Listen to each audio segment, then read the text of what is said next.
Good afternoon, artists. Happy Thursday. It's another kind of rainy, gloomy day outside, and if you ask me, I think it's the perfect weather to put on some music and do some drawing. So today I'm gonna go over the rubric for the final project, which is actually pretty straightforward. And then I want to talk about the types of pencils that you got in your art kit and how you'll use those for this final project. And then I want to talk about what to expect for the next week of class and what I'm looking for by the end of class today. So let's start with a quick recap of what we've been working on for folks that are maybe a little bit behind.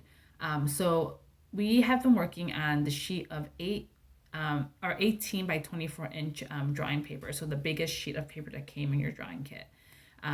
So you should have by now a 2-inch by 2-inch grid on that sheet of paper. So you should have a grid that has 9 squares going along the short edge of the page and 12 squares going along the long edge of the page. So that is kind of the first basic step that you all should have completed.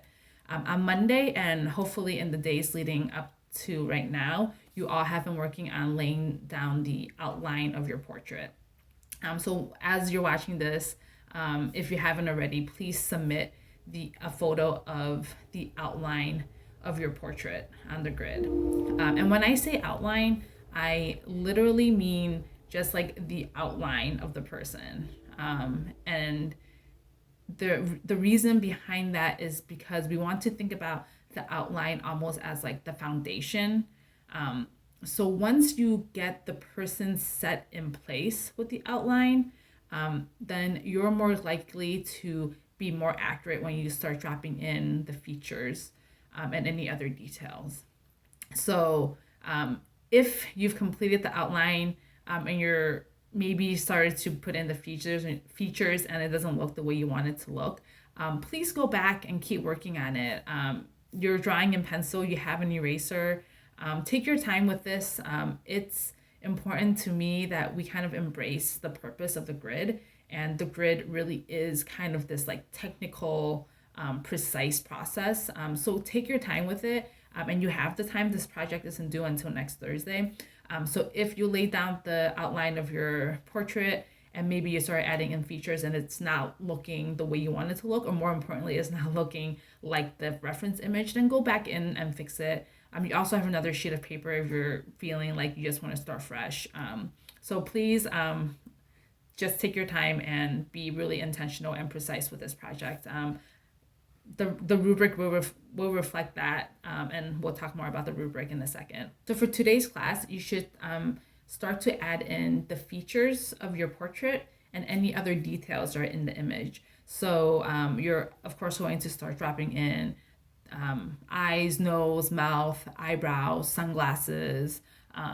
So those things need to be on your image. Also, if we can see any body parts of your person, those need to go in as well, right? So if there are any hands, if they're wearing a jacket, if they're wearing like a shirt with ruffles, so those details need to start going in.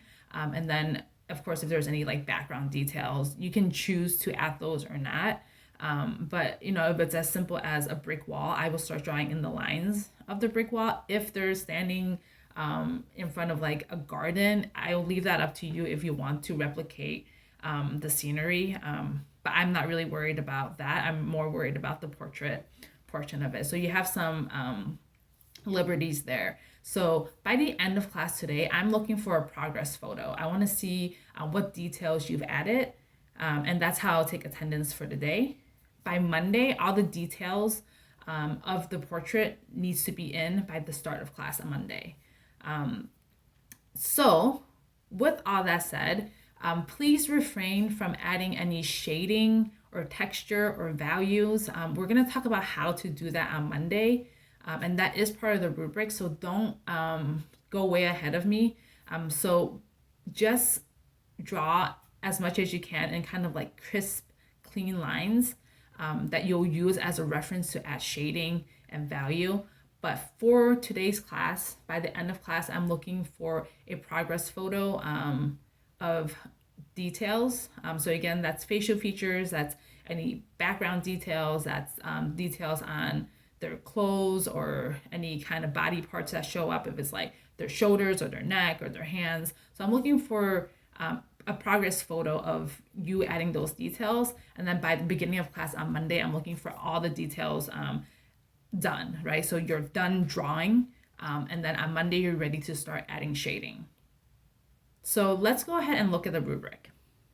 So let's go ahead and look at the requirements for this project. So first of all, my apologies. I really wanted to have my portrait done for when we go over the rubric, but I'm not quite done yet. So I'll show you all my final portrait on Monday, and we'll look at the rubric again so we can see how these requirements show up. But I did want to go over the rubric just for people to have a better sense of what to expect.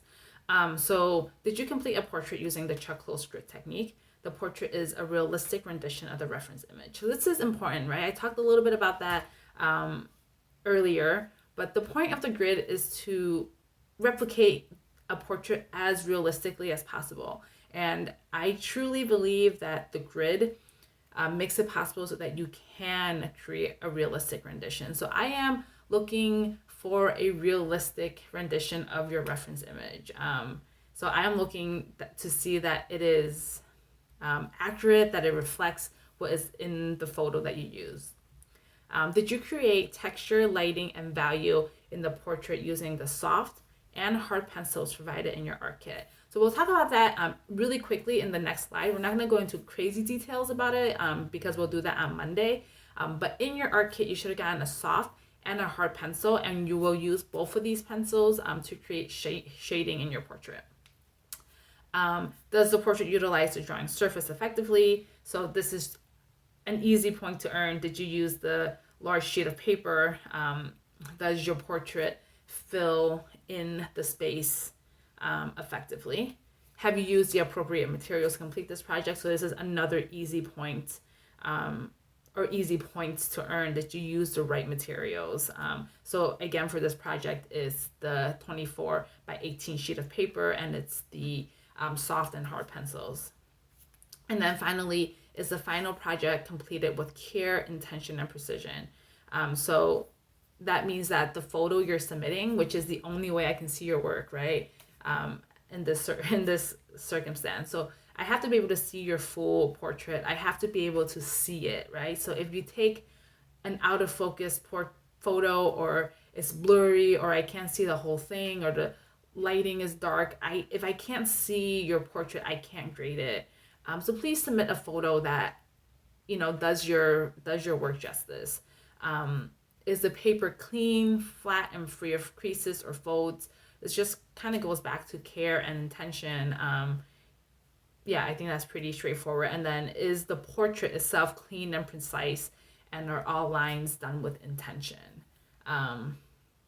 And I think this goes back to the first point, right? If your portrait is realistic, you've taken time to make sure that all the lines are there with a purpose. So that is the rubric. We'll go over it again once my portrait is done, so you guys can see what I'm talking about. And then before I let you all go today, I want to talk about the softness and hardness of pencils really quickly on a really kind of surface level. So the B and H and the numbers here signify what they call graphite grade, the grade of your graphite. So B stands for black, and means that your lead is softer. So you can see that 6B is a really soft black lead, whereas 6H, H, which stands for hard, is a harder, lighter lead. So this is just kind of on a basic level. So on Monday, we'll talk about how these different pencils do different things and how you use them for shading. Just as a quick recap, by the end of class today, I am looking for a progress photo of the details in your image. On Monday at the start of class, I'm looking for all the details and features of your portrait laid down on your grid.